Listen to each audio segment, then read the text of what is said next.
तर एकनाथ शिंदे हे ठाण्यातील रहेमान डकेत आहेत असं संजय राऊत यांनी म्हटलंय। ठाण्याचे लॅरी शहर झालंय का असा सवाल देखील यावेळेला संजय राऊतांनी विचारला। शिंदेंच्या नातेवाईकांच्या दारात ड्रग्ज सापडलं, शिंदेंच्या घरात कोणी ड्रग्ज घेत आहे का असा संतप्त सवाल देखील यावेळेला ड्रग्ज प्रकरणावरून शिंदेंना जो आहे तो संजय राऊतांनी केलाय। तर कोरोना काळामध्ये मास्क घालून आम्ही घरी बसलो नाही असं एकनाथ शिंदेंनी म्हटलंय। पीपी किट घालून रुग्णालयात गेलो, शिंदेंनी उद्धव ठाकरेंवरती टीका केली।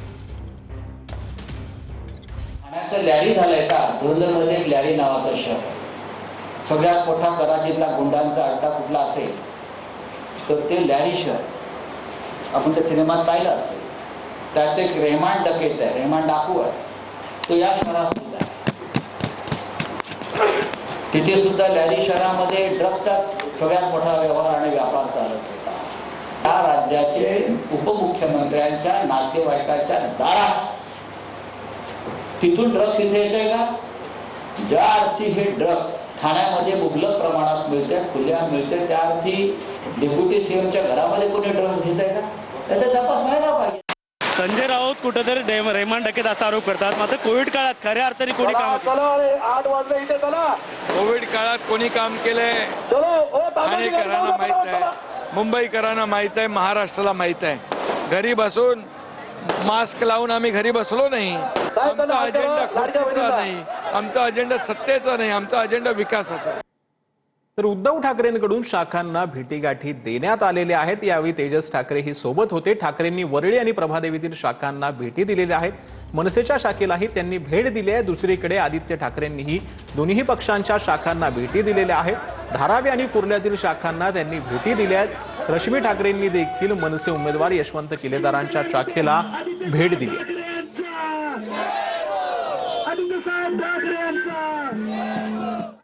तर अमित ठाकरेंनी मुलुंडमध्ये मनसेच्या शाखांना भेटी दिलेल्या आहेत। 5 वर्षात निवडून येण्याच्या वेगवेगळ्या पद्धती शोधून काढलेल्या आहेत। अमित ठाकरेंच्या महायुती सरकारवरती हा निशाणा पाहिला, म्हणजे आम्ही एकत्र आल्यावर महाराष्ट्र एकवटला असं देखील अमित ठाकरेंनी म्हटलं। आम्ही एकत्र आल्यावर ज्या पद्धतीने एकवटलंय, हे मी आता ज्या लेवलला फिरतोय अतिशय उत्तम प्रतिसाद आहे। त्याच्यामुळे मला वाटत नाही ह्यांनी पैसे वाटून पण काय होऊ शकतं आता नाही। मला वाटतं 5 वर्षात ह्यांनी अनेक पद्धती काढल्यात निवडून येण्याच्या, आणि आम्ही आता सगळ्यात एक खोडून काढतोय। तुम्ही 5-5 कोटी देताय उमेदवाराला अर्ज मागे घेऊन गेलेले 40 आमदार। त्यावर राजसाहेब पण बोललेले की माननीय बाळासाहेबांची आणि उद्धव साहेबांची जी आहे ती खरी शिवसेना आहे। तर उद्या नागपूरमध्ये मुख्यमंत्री फडणवीसांच्या 3 सभांचं आयोजन करण्यात आलं। युतीच्या उमेदवारांसाठी नागपुरामध्ये मुख्यमंत्र्यांच्या जाहीर सभा पाहायला मिळत आहेत। बोरगाव चौक, तिरंगा चौक आणि त्रिमूर्ती नगर चौकामध्ये या सभा घेण्यात आलेल्या आहेत। उद्या या 3 सभा ज्या आहेत ते मुख्यमंत्री देवेंद्र फडणवीस घेणार आहेत। नागपूरमध्ये उद्या सभांचा मुख्यमंत्र्यांचा धडाका जो आहे तो पाहायला मिळणार आहे।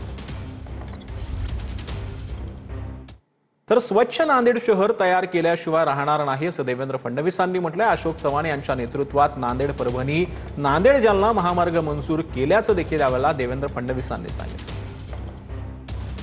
सगळ्या कचऱ्यावर प्रक्रिया करून एक स्वच्छ नांदेड शहर हे आम्ही तयार केल्याशिवाय या ठिकाणी राहणार नाही। या ठिकाणी अशोकरावांच्या नेतृत्वामध्ये नांदेड जालना परभणी जालना हा मार्ग आपण मंजूर केलाय।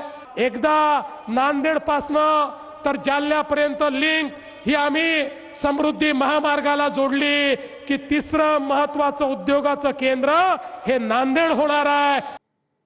तर पुण्यामध्ये ठाकरेंच्या शिवसेनेला भाजपचा मोठा धक्का पाहायला मिळतो। ठाकरेंच्या 2 अधिकृत उमेदवारांचा शेकडो कार्यकर्त्यांसह भाजपामध्ये प्रवेश झालेला आहे। भाजपा उमेदवारांना ठाकरेंच्या उमेदवारांचा जाहीर पाठिंबा पाहायला मिळतो। तर शिंदेंचा जन्म नव्हता झाला तेव्हा ठाण्यामध्ये शिवसेनेची सत्ता होती। निवडणूक आयोग सत्ताधाऱ्यांच्या ताटाखालचं मांजर झालंय असं संजय राऊतांनी म्हटलंय। दिनेश वाघमारेंनी नावाला जागावं असं देखील राऊतांनी म्हटलेलं आहे। एकनाथ शिंदेचा जन्म झाला नव्हता तेव्हा ठाण्यामध्ये शिवसेनेची सत्ता आली। एकनाथ शिंदे राजकारणात नव्हते तेव्हा महानगरपालिकेत शिवसेनेची सत्ता। हा सत्ताधाऱ्यांच्या ताटाखालच्या मांजरासारखा वागतो। हे आता काय नवीन राहिलेलं नाही। तिकडे कोणीतरी गणेश कुमार, इथे एक वाघमारे। मी त्यांना म्हणतो तुमचं नाव वाघमारे आहे, त्या नावाला तरी जागा. नाव वाघमारे आहे तुमचं, त्या नावाला जागा.